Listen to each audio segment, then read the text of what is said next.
Hi friends, வணக்கம். எல்லோரும் எப்படி இருக்கீங்க? இன்றைக்கி என்ன வீடியோ பார்க்க போகிறோம் அப்படின்னு பார்த்தீங்கன்னா, நம்மளுடைய வீடு வந்து பேஸ்மெண்ட்டை போட்டு அப்படியே நின்றுச்சு. அதில் இன்னும் வந்து மண் எதுவுமே கொட்டவே இல்லை. ஒரு 3 மந்த்தாக அப்படியே தான் இருக்குது.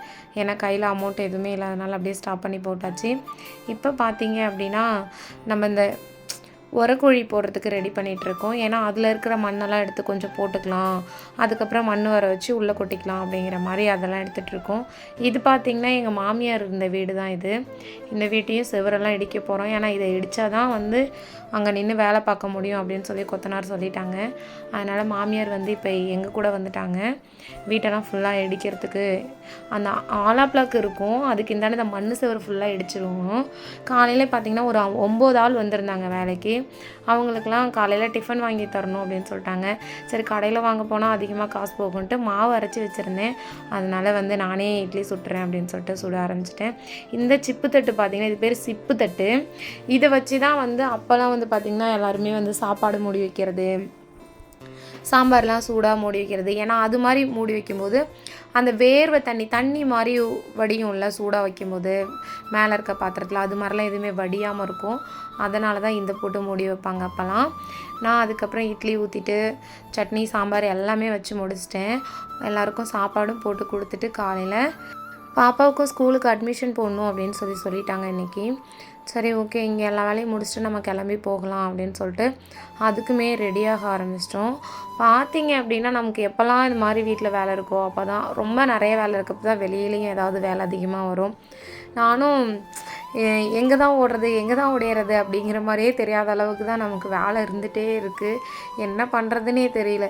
ஏன்னா நமக்கு வந்து ஹஸ்பண்ட் வந்து இப்போ கூட இங்கே வீட்டில் இருந்தாங்கன்னா பிரச்சனை இல்லை, அவங்க வெளியில் வேலையில் இருக்காங்களா. அதனால் வந்து எந்த இடத்துக்கு போனாலும் எங்கே வந்தாலும் நாம் தான் போக வேண்டியதாக இருக்குது, நாம் தான் எல்லாமே பண்ண வேண்டியதாக இருக்குது. அதுக்கப்புறம் நாங்கள் வந்து இட்லிலாம் சுட்டு முடிச்சு எல்லாத்துக்குமே சாப்பாடு கொடுத்துட்டோம். ஃபைனலாக நானும் பாப்பா 2 பேருமே கிளம்பிட்டோம் ஸ்கூலுக்கு போகிறதுக்காக. அதுக்குள்ளே சரி ஓகே எவ்வளோ வேலை முடிஞ்சிருக்குன்னு சொல்லிட்டு ஒரு வீடியோ எடுக்கலாம் அப்படின்னு சொல்லிட்டு தான் வீடியோ எடுத்துகிட்டு இருந்தேன். இங்கே இருக்க எல்லாருமே நல்லாவே பேசிக்கிட்டு ஜாலியாக வேலை பார்த்துட்டு இருந்தாங்க. ஆனால் என்னால் தான் வந்து கேட்டுட்ருக்கவோ இல்லை அவங்கக்கிட்ட பேசவோ முடியல, ஏன்னா வேலை செஞ்சுட்டு இருந்தேன். அந்த தாத்தா தான் கொஞ்சம் வந்து பார்த்திங்கன்னா இன்னொரோட நின்றுட்டார். சரி பரவாயில்ல, வீடியோ தான் நம்ம எடுத்துக்க மாட்டார், அதனால தான் எடுத்துகிட்டு இருந்தேன். இவங்க எல்லாருமே பார்த்திங்க அப்படின்னா மண்ணள்ளி கொட்டிக்கிட்டு இருந்தாங்க. மேலே ரொம்பவே ஒரு கிணறு சைஸுக்கு தோண்டியிருந்தாங்கங்க, 10 உரை இல்லையா. இந்தாண்ட வீடெல்லாம் ஒரு பக்கமாக செவரு எடுத்துகிட்டு இடிச்சிட்டு எல்லாத்தையும் எடுத்து பேஸ்மெண்ட்டத்துக்குள்ளே போட்டுட்டு இருந்தாங்க. நாம் அப்பயுமே இன்னொரு 4 லோடாவது மண் வாங்கி தான் ஆகணும் உள்ளே கொட்டுறதுக்கு. வீடு கொஞ்சம் பெரிய வீடு இல்லையா.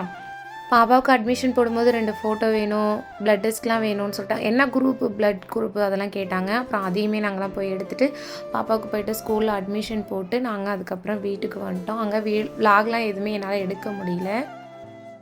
ஹாய் ஃப்ரெண்ட்ஸ், பார்த்திங்கன்னா பாப்பாவை ஸ்கூலில் கொண்டு போய் சேர்த்துட்டு திரும்ப வீட்டுக்கு வரதுக்குள்ளே பார்த்திங்கன்னா உரையெல்லாம் போட்டு முடிச்சிட்டாங்க. காமிமா கீழே காமிச்சு உரெல்லாம் போட்டு முடிச்சிட்டாங்க. இந்த உரக்குழி போட்டதுல இருந்த மண்ணு பாருங்க எவ்வளோ.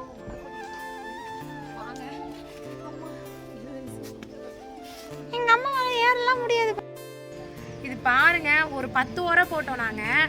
அந்த 10 உரையில் இருந்த மண்ணு தான் இது ஃபுல்லாகவே. நாங்கள் கீழே தரையிலேருந்து பார்த்தீங்கன்னா ஒரு 5 அடி தூக்கியிருக்கோம். 5 அடி தானே விஷயம், 3 தெரில சம்திங், அதுவே எனக்கு மறந்து போச்சுங்க. ஆனால் ரொம்ப ஹைட்டில் தூக்கியிருக்கோம் தரையிலேருந்து. இது ஃபுல்லாக வந்து நொம்பிருச்சு. அடுத்தது பார்த்திங்கன்னா இங்கேயும் கொஞ்சம் கொட்டியிருக்காங்க.